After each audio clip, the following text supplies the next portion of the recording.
Selamat pagi adik-adik, semoga sehat selalu ya.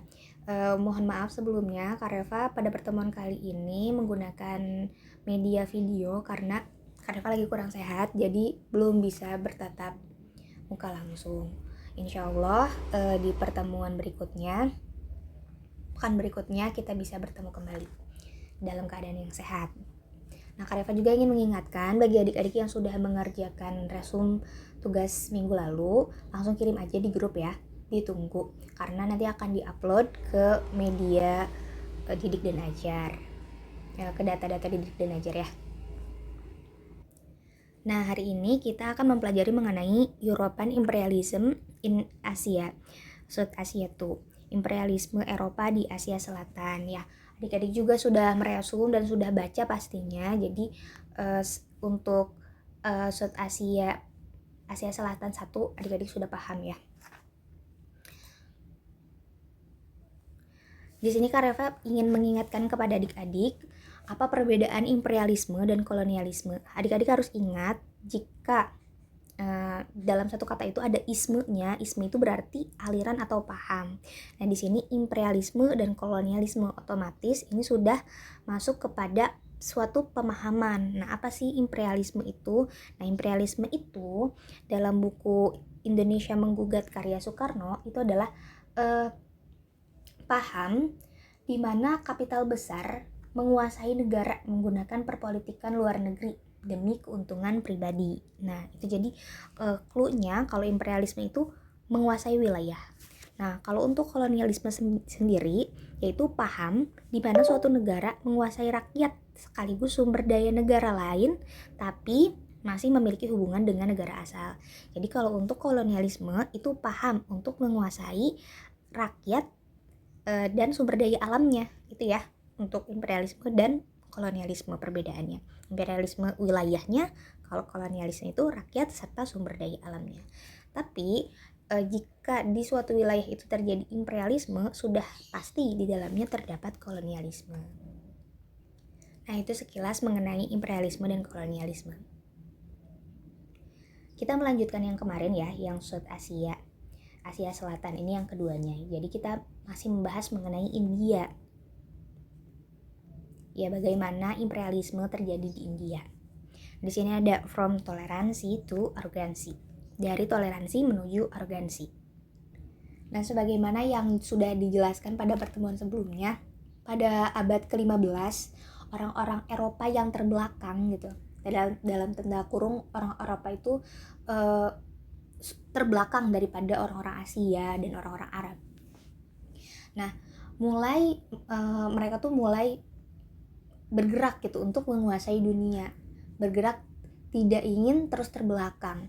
Nah, akhirnya banyaklah di beberapa negara Eropa itu yang melakukan pelayaran untuk mencari dunia baru, untuk menguasai wilayah baru. Itu imperialisme. Nah, di sini Inggris pada abad ke-19 berhasil menguasai India. Maka India secara resmi dikuasai di bawah pengawasan Inggris. Nah, seiring berjalannya abad ke-19, industrialisasi dan kemajuan iptek di negeri-negeri barat lainnya tuh semakin kuat. Karena sebagaimana yang dijelaskan pada pertemuan kemarin ya, orang-orang Eropa itu mengadopsi perkembangan intelektual dan industri atau pengetahuan umum itu dari Asia, dari Arab gitu. Nah, di abad ke-19 itu industrialisasi dan kemajuan iptek di negeri barat semakin kuat dan mereka tuh semakin kaya sehingga memberi kepercayaan pada diri mereka sendiri untuk menjadi pemimpin dunia. Mereka semakin yakin kita harus menjadi pemimpin dunia. Nah, akhirnya Inggris memberikan budaya baru untuk India karena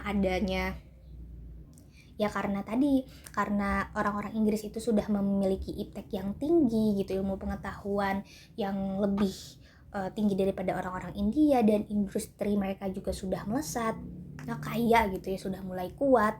Nah, akhirnya mereka melihat India itu sebagai kaum yang terbelakang gitu. Padahal jika dibandingkan gitu ya, kalau kita melihat sejarahnya, orang-orang India itu sudah melakukan perdagangan lebih dulu dibanding dengan orang-orang Eropa. Orang-orang Eropa mulai perdagangan menguasai, menjelajahi dunia itu abad ke-15. Bahkan di Gujarat aja, di wilayah India tuh sebelum itu kayaknya abad ke-7 juga sudah mulai ya, atau abad ke-12 sudah melakukan perdagangan.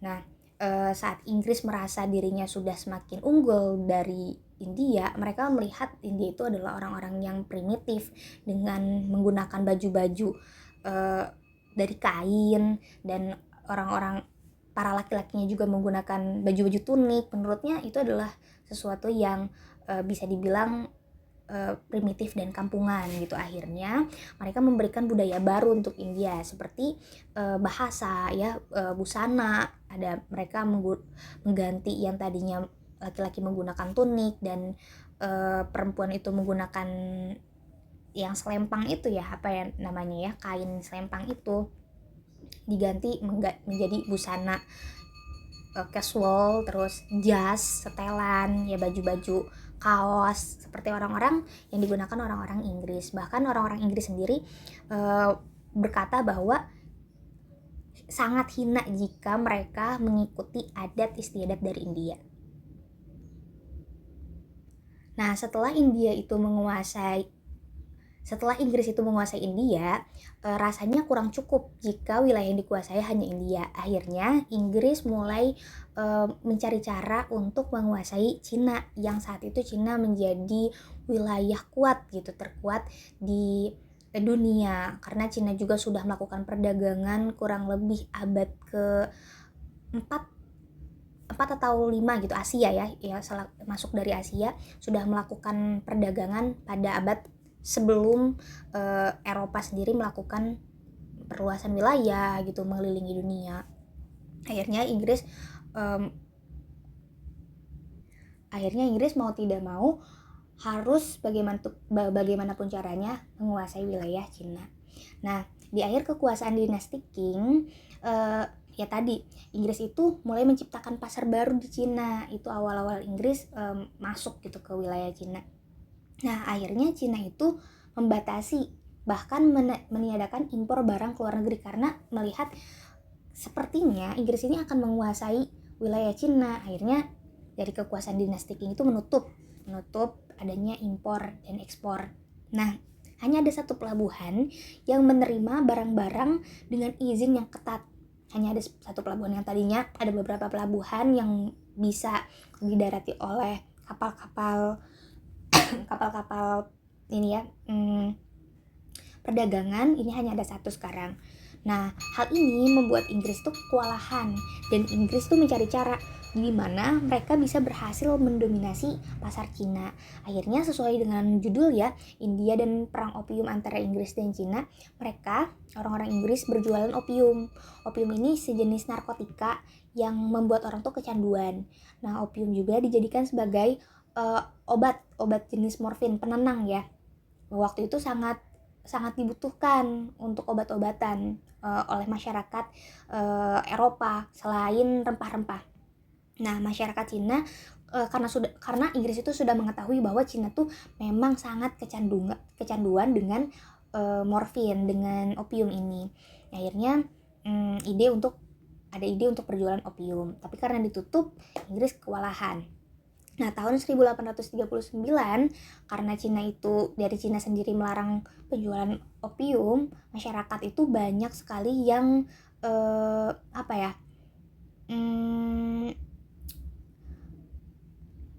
banyak yang meminta gitu kepada kerajaan gitu untuk diadakan lagi penjualan opium, karena mereka juga sangat butuh, juga kecanduan gitu dengan opium. Walaupun opium ini masuk kepada dagangan-dagangan yang ilegal ya, pada masa itu tuh ilegal opium tuh. Nah, akhirnya pada tanggal 28 Agustus 1842 ada peperangan. Nah, peperangan karena opium itu tidak boleh diizinkan masuk oleh kekuasaan dinasti Qing, dan Inggris memaksa opium tuh harus masuk. Akhirnya terjadilah pertempuran. Nah, dari pertempuran tersebut akhirnya pelabuhan Cina itu berhasil dikuasai oleh Inggris, dan Inggris bisa membuka kembali jalur perdagangan opium. Nah, di sini kita lanjut ke India and opium. Masih lanjutannya. Di waktu yang sama, Inggris tuh khawatir tentang invasi Rusia ke India, karena jangan sampai kita hanya fokus di Cina, sedangkan India, wilayah yang sudah kita kuasai lebih dulu, itu terbengkalai. Apalagi Rusia itu ingin mengakuisisi juga berbagai wilayah, dan Inggris juga menyaksikan langsung gitu bagaimana waktu itu Rusia tuh bisa mengambil alih kerajaan independen di Asia Tengah berturut-turut. Karena kekhawatiran tersebut, maka Inggris pun mulai memblokir Rusia untuk datang ke wilayah India. Pada tahun 1839 akhirnya Inggris mengirim ekspedisi ke Kabul, itu tuh wilayah dekat Afghanistan. Nah, karena ketika di perjalanan menuju Afghanistan tuh ketika perjalanan orang-orang Inggris ke Afghanistan untuk memblokade Rusia dan mengambil alih wilayah lembah Indus, karena ada perlawanan gerilya dari Afghanistan, akhirnya Inggris pun mundur pada tahun 1841. Nah, kembali lagi ke India. Di sini ada pemberontakan 1857. Nah,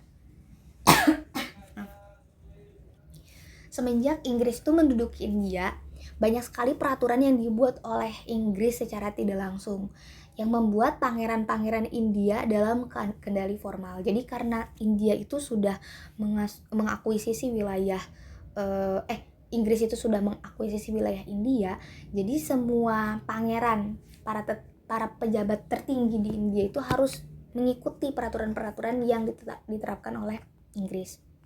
Nah, pada tahun 1850-an, Inggris ini berhasil mengambil alih kedaulatan beberapa negara di bagian India Tengah. Karena memang Inggris sudah sebelumnya ya membuat peraturan secara tidak langsung, terus menguasai pangeran. Akhirnya lambat laun, tepat 1850, Inggris berhasil mengambil alih kedaulatan beberapa negara di bagian India. Nah, ketika Inggris ini menduduki India, banyak sekali terjadi arogansi gitu ya, pecah belah gitu, dan rasisme yang seperti Kak Reva jelasin ya sebelumnya. Inggris tuh bahkan melihat India tuh sebelah mata, melihat India orang yang primitif dengan pakaiannya yang seperti itu.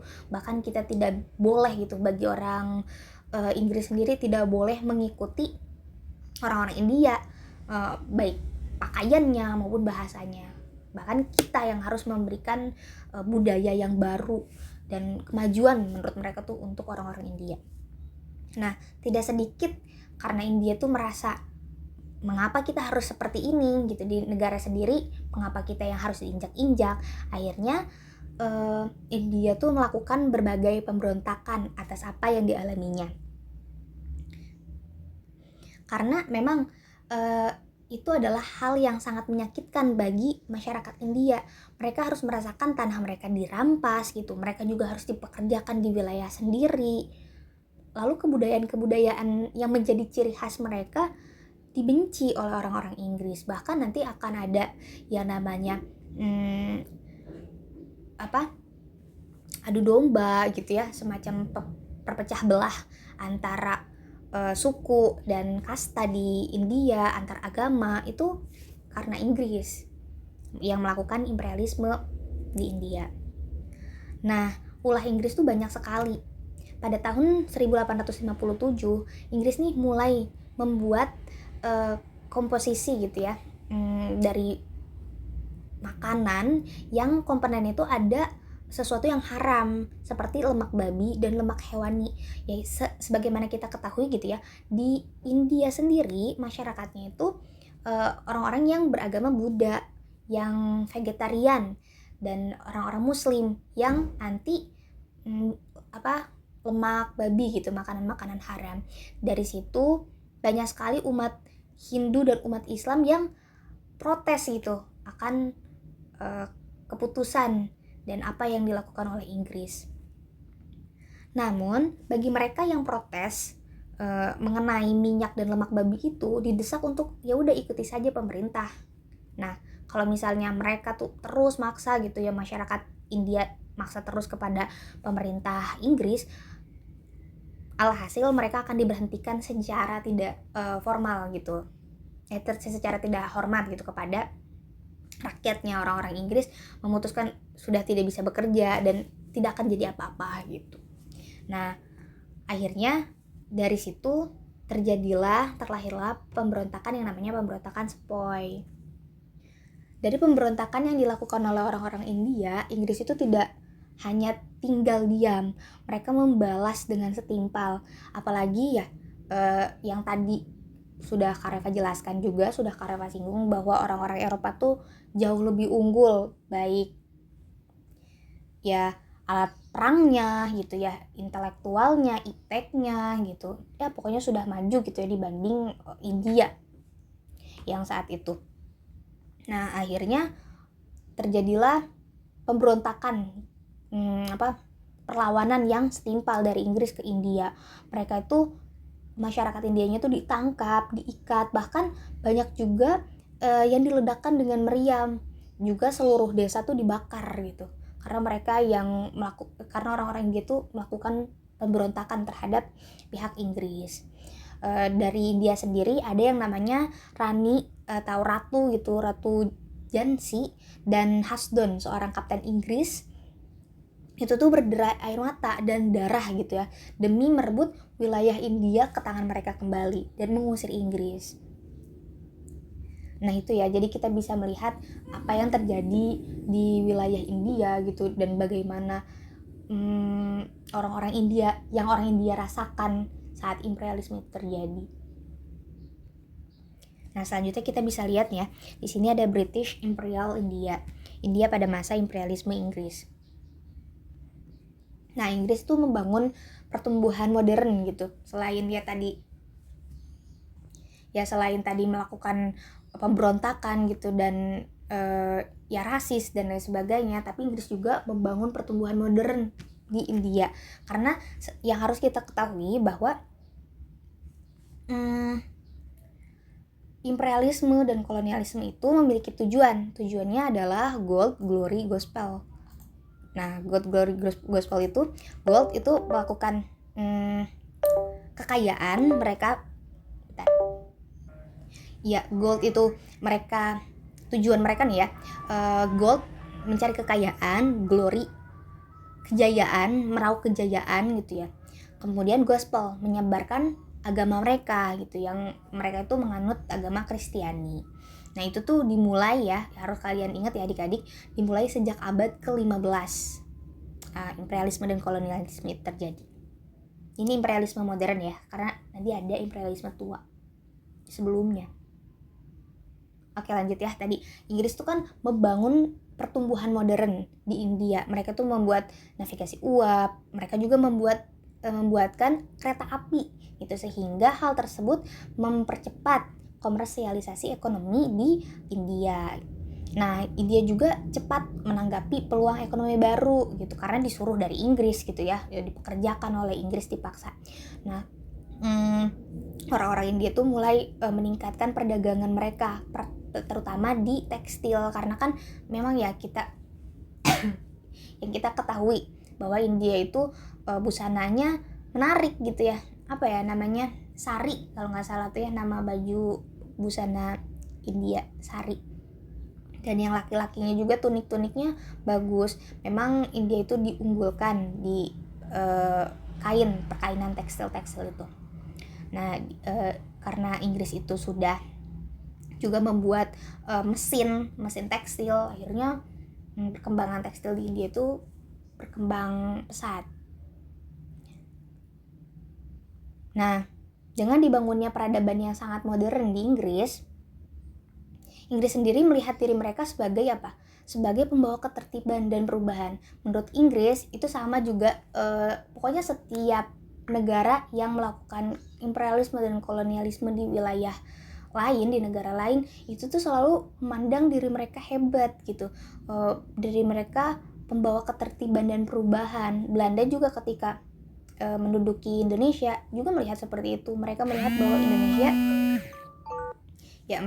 bahwa Indonesia adalah wilayah yang sangat ini ya, sangat jauh dari peradaban katanya. Nah itu juga sama yang dirasakan oleh Inggris. Di sisi kolonialisme yang diterapkan Inggris pada India bisa kita lihat betapa ironis pada masa itu. Ya, masa itu memang sangat ironis gitu ya. Walaupun bisa dikatakan Inggris itu membangun infrastruktur dan membangun transportasi gitu ya di India, tapi kepedihan dan kesakitan yang dirasakan oleh kesengsaraan gitu yang dirasakan oleh India itu jauh lebih daripada itu. Bahkan nih, India itu harus menanggung segala keperluan dan pengeluaran, bahkan tentara yang dibutuhkan oleh Inggris itu oleh India. Pokoknya semuanya ditanggung India. Mau pengeluaran yang dibutuhkan Inggris, tentara untuk perang yang dibutuhkan Inggris, itu harus ditanggung oleh India. Itu coba bayangkan seberapa besar kekayaan alam dan sumber daya manusia yang harus dikeluarkan oleh India. Makanya sekarang India terkenal miskin, padahal pada masa itu India tuh sangat kaya. India juga memiliki kerajaan kan, yang dibahas pada pertemuan sebelumnya ya, di pertemuan kedua, di materi pertemuan kedua itu kan India memiliki kerajaan karena India tuh sangat kaya gitu, tekstilnya gitu ya, budayanya lah pokoknya kaya. Tapi karena adanya imperialisme dan kolonialisme yang dilakukan oleh Inggris, akhirnya sekarang India menjadi negara yang miskin. Karena lumayan lama ya Inggris itu mengakuisisi India. Nah ya, tadi karena Inggris itu sudah lama di India, hampir 2 abad, Inggris menganggap India itu sebagai rumahnya sendiri. Bahkan ada yang namanya Anglo-India ya. Itu percampuran antara orang India dan Inggris yang sudah lama di sana. Lanjut ke terakhir nih ya. Ada derita India di bawah imperialisme Inggris. Jadi apa aja sih yang dirasakan oleh India gitu ya di bawah kekuasaan Inggris gitu. Walaupun memang tadi kita tahu ya bahwa Inggris juga memberikan ya sesuatu yang cukup baik gitu, tapi itu kan demi kepentingan Inggris sendiri gitu, bukan demi kemaslahatannya India. Nah ternyata yang diderita oleh India itu pertama kemiskinan India atas Inggris ya, dimana tidak miskin gitu ya, India sendiri harus menanggung pengeluaran Inggris, tentara yang dibutuhkan Inggris dan lain sebagainya, pasti gitu. Untuk kolonialisme yang dirasakan India itu hampir sama dengan yang dirasakan oleh India. Mereka diadakan kerja paksa ya pasti ya, seperti itu. Kemudian derita perempuan di India. Nah untuk perempuan di India, karena di sana banyaknya orang Hindu dan Islam, mereka itu diperbolehkan untuk sekolah, untuk mempelajari pelajaran-pelajaran agama. Nah, karena adanya Inggris ini membuat sekolah dan yang mengadakan yang namanya emansipasi wanita. Akhirnya Inggris itu memberikan pendidikan yang sama terhadap wanita-wanita di India dan memberikan pendidikan bahasa Inggris. Nah, yang nantinya itu menjadi salah satu budaya India dari Inggris. Kemudian ada larangan membakar janda. Jadi di India itu kan ada orang-orang Hindu yang memiliki adat istiadatnya sendiri. Di sana juga ada adat membakar janda gitu. Nah waktu itu karena Inggris mengetahui bahwa India memiliki tradisi seperti itu, akhirnya ada larangan membakar janda. Padahal kan untuk adat istiadat dan ini acara-acara yang kebudayaan agamanya gitu, itu milik mereka sendiri, tapi ada larangan membakar janda. Menurut orang-orang India itu sebagai menghilangkan kebudayaan mereka.